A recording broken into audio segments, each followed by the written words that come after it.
So this here is my beautiful 2010 CRF450X, and she's got a bit of a story behind it, and a lot of people ask me about the story, and I must have told this story a fair few times, but it's true as. So I'll tell you the story of this amazing bike. Now, what happened was, a good mate of mine, he asked me, he's a digger, he's a top fella, and he asked me, Stu, it's time to get a bike. So we sourced him this beast, looked around, got it off this absolute, I can't stand this guy, but it was a good bloke and I knew the history of the bike. So we picked up this bike, beautiful CRF450X Honda, 2010, prime condition, got it at a wicked price. So I went out, picked up the bike off this total, and chucked it on the trailer and cruised home. And then as I was coming into the driveway, pulled up, unloaded the bike, noticed this dude that was sort of looking. He was in a shirt, looked nice, so didn't think anything of it, just thought, oh yeah, he just loves motorbikes. Saw this wicked motorbike and he was just gawking at me.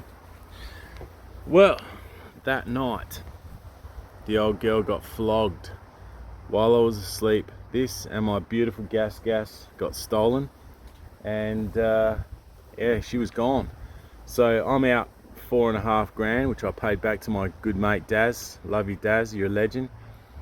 And I don't have a bike to show for it. So yeah, I just sort of wrote it off.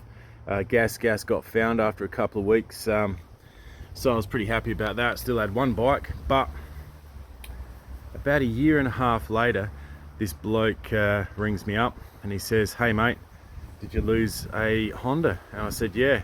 So I happened to be a cop and total legend of a guy, and he said, well, come down and I think we've got your bike, so come and pick it up. So I cruised down to the police depot, whatever they call it, picked up my bike again, and it had done a total of 42 k's, so which was exactly sort of from where my house was to where it was found. So yeah, Hackham West, from Teacher Gully to Hackham West, you got it must have been stored in a shed or something, and then finally they got raided. Now they actually ground off all the numbers on the chassis, so it was hard for them to identify, but they didn't grind off the engine number, and they used some special type of shit on the actual frame, and they were able to get a few numbers off that and match the two together. So yeah, about 1.5 years later, I picked up this beautiful girl, and I'll die with it. She was just meant to be, me and her. This beautiful Honda CRF450X, and I tell you what, I absolutely love this bike. I gel with it. It's a great bike to ride. Just had a beautiful freshen up by Signed Trade Supplies. So he did all the graphics for me, all custom graphics, just everything that I wanted. Yeah, and she's absolutely prime condition. Got a big light set up there, scorches the earth. Absolutely brilliant bike, love it to death. So that's the story of my Honda CRF450X.